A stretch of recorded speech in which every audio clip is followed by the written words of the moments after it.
Now, let's think about this for just a quick second, Gooch.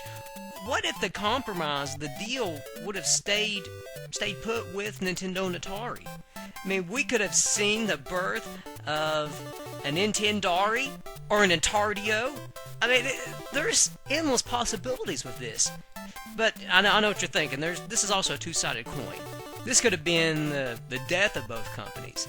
And with both companies out of the way, say, Sega could have raised up and took over with the SG-1000 as it had completed its mission to travel back in time to take over the whole video game empire. Let it die. Let the bit die. Forget it. It's over. Let it die. Please, please, please let it die. What die? Nothing. That's right. Because the SG-1000 got to you to take over the... Stop it! God damn it! Please let it die! Now, when you compare the American NES to the Japanese Famicom, you'll notice a big difference, and this is physically, the cartridges and the overall system design itself.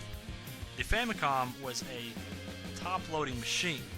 Now, when Nintendo brought their console stateside, they decided to make it a front-loading machine to differentiate itself from those systems that were involved in the video game market crash. Rather than being thought of as a game console that was, you know, a negative thing at the time, this was more like a VCR. This was more friendly. This was more trustworthy, something you could depend on, or so you thought. Yes, Gooch, there were problems. In fact, there was a lot of this going on. Right into your games, because after a while dust would build up into your NES cartridges, so it required either blowing into them or doing the old technique of getting a Q-tip, dipping it in alcohol, and then wiping the Q-tip with alcohol inside the cartridge to get the dust out of it. Also worked well within the system as well. That is much better than my technique of rubbing my game cartridges between my ass cheeks. But what is that? You actually rub them between your ass cheeks? How dementing. Anyways, think of it this way. This is how devoted people were to their Nintendo and their Nintendo games. They could have went out and got another system that was top-loading, that worked instantly when you put the game in, but those games were shit. The public wanted their Nintendos, and they were going to do whatever it took to play their games.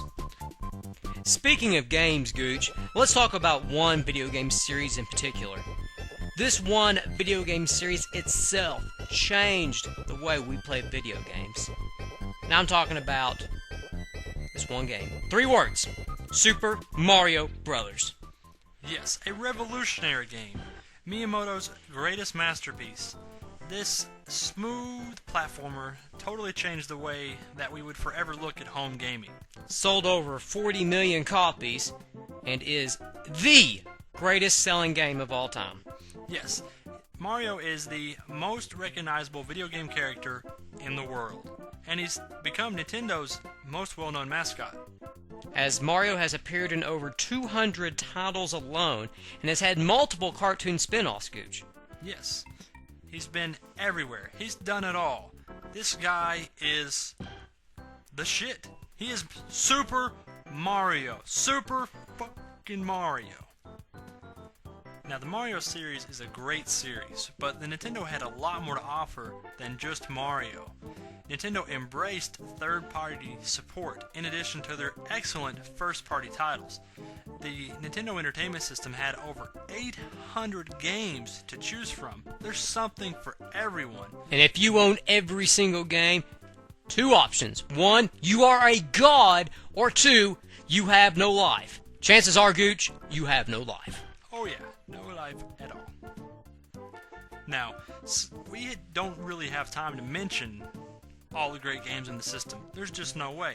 But we'd like to list some of our personal favorites. We've got Zelda, Metroid, Mike Tyson's Punch-Out, Castlevania, Final Fantasy, Ninja Gaiden, Contra, Mega Man, Techno Bowl, RBI Baseball, Kid Icarus, Star Tropics, and Donkey Kong. Just about every single one of these games has sequels to them, Gooch, and the sequels rock, but for the sake of time, we just can't mention them. Yes, just know that a lot of great series, a lot of these wonderful franchises started on the Nintendo Entertainment System. Gooch, not too bad for a system at all that lasted over 12 years in the video game world. The NES wasn't the longest living system of all time, but simply the best. Absolutely, hands down. No one can argue that it doesn't deserve to be in the top 10. It may not be your number one, but you have to recognize what it did for the industry as a whole. On a side note, too, the Nintendo of Japan just stopped repairing old Nintendos back on October 31st, 2007, Gooch. 2007, a system that started in 1983. Nintendo just stopped repairing them. Not because of the fact they were getting tired of it, but because the parts just simply aren't around anymore. Parts are too advanced for it. Yes, the demand is there, but physically, they just don't have what they need to repair them. Now, in closing, Nintendo is our number one system of all time for countless reasons, more than we could ever mention. Personally, to us, it will always be number one. There's never anything that could ever top it. The NES brought us out of the video game crash. Nintendo has changed the gaming world forever, both as a hardware and as a software developer. And to this day, they are still the leader in innovative ways and ideas for gaming. They will forever be at the forefront of the gaming industry. Congratulations, Nintendo. You are the number one home console system of all time on DB and Gooch's Top 10 Great Home Console list. Congratulations. Yes, now you're playing with power. Yeah! Yeah!